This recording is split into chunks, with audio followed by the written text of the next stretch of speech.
Well, guys, it is a downright gorgeous day down here in Houston. I know some of you guys have already packed up your bugs for the winter, but it's 70 degrees and beautiful here, so time for a cruise. All right. Come along with me, guys, and enjoy this beautiful day down here in Houston with the rag top open. Okay.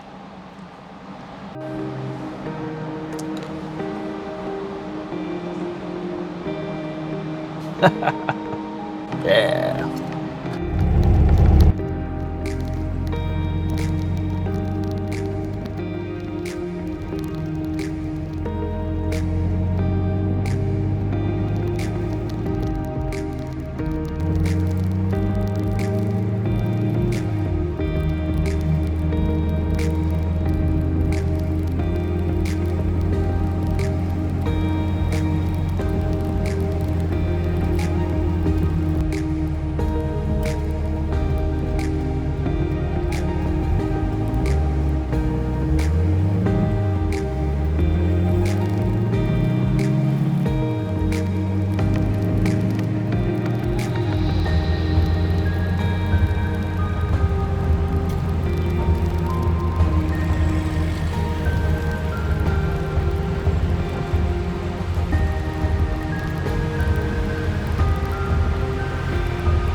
Gotta get that quick wash in, man.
Okay guys, so quite a few of you have asked for a really good look at Goose's engine area and transmission area.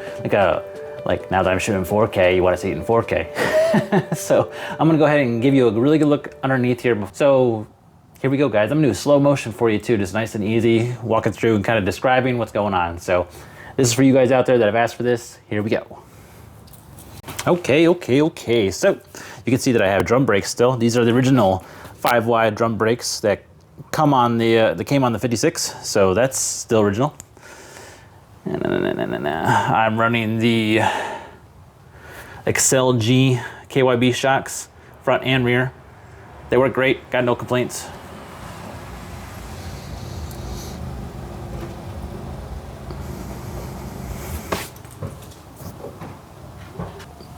Okay, and here is my, oh, light falling.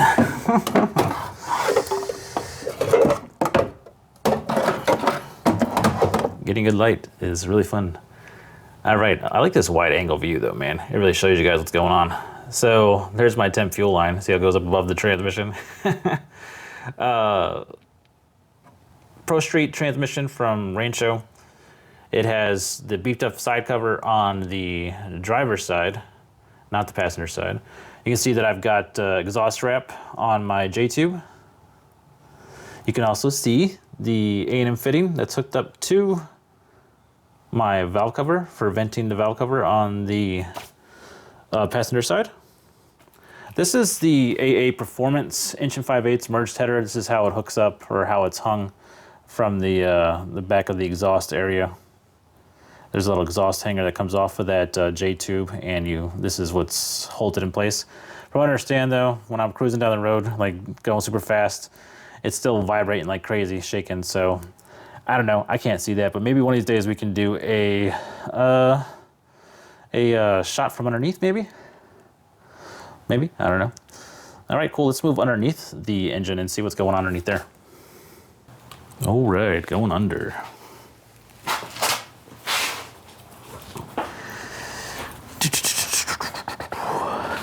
Let me get that light over here.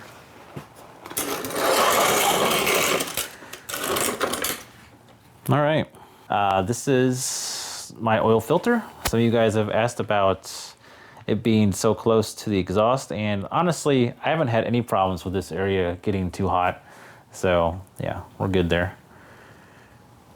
This is the leak I was talking about. Right here you can see. You'll be able to see that better once I move over to this side, but let's go ahead and move up underneath the engine.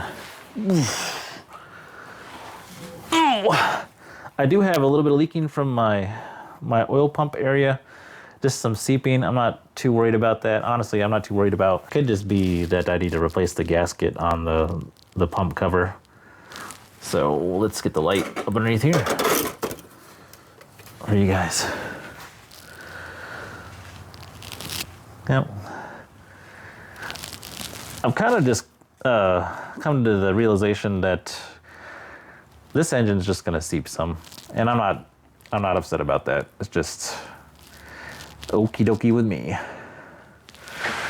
As long as my valve covers aren't leaking and they look good. Yeah, really good. Ah, looks like, oh, I discovered a leak back here that I need to look at. Well, that's not good. We're gonna have to go take a look at that and maybe tighten that clamp up or something. A little leaking happening there. It's actually up on my fuel filter. All right. It's just dirty underneath here, and that's just dirty from driving it. Tighten up that boot a little bit. You see that leak right there? Yeah, just gonna tighten that up. It's weird that it's gotten up onto my fuel filter. How's that happen? So yeah, I got some jerry rigging going on right now with my fuel line. You guys know about that. I've talked to you about it before. If not, now you do know. Ha! All right, let's move you up. It's a little hard to see stuff on this side.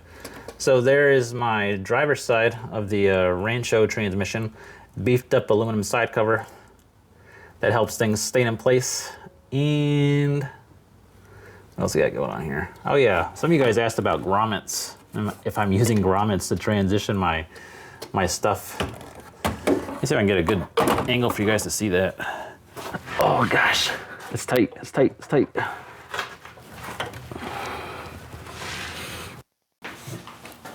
All right, guys. Here's what we had. We had a faux pas, a jack up of recording to where my audio was lost. So that's awesome. So what ended up happening is I was talking about an O-ring going for this fitting right here, this fitting that connects into the housing fitting.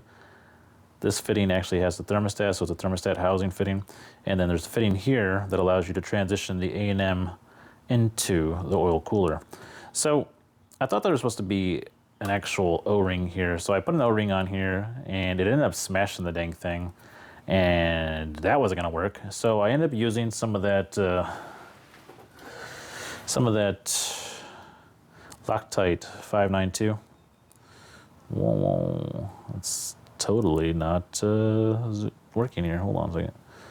Some of that Loctite 592. So yes, this Loctite 592, it works for oil and gas. If you're interested in some of it, check out the description below because I will link it down there for you guys. All right. And that is all I really wanted to fix today. Like I told you guys, I'm gonna do the valve adjustment, but I'm not gonna do that on camera. I've done valve adjustments in the past, and all it is readjusting the zero lash on Goose and the General. So I'm gonna go ahead and take care of that, and that'll be it for today, guys.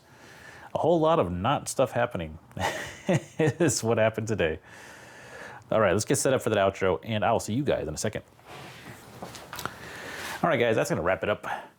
Went ahead and I hope fixed the little oil leak I had on my oil cooler, so we got that good to go. Got a valve job to do, valve adjustment to do. So gonna get right on that. Got some cleaning up to do. Appreciate you guys. Appreciate all my subscribers. Don't forget to subscribe. I'm gonna put it on one of these sides. If you haven't done so already, if you enjoy this kind of content, cool. This is Jason with JWClassicVW, and I will see you guys on the next one. Bye-bye.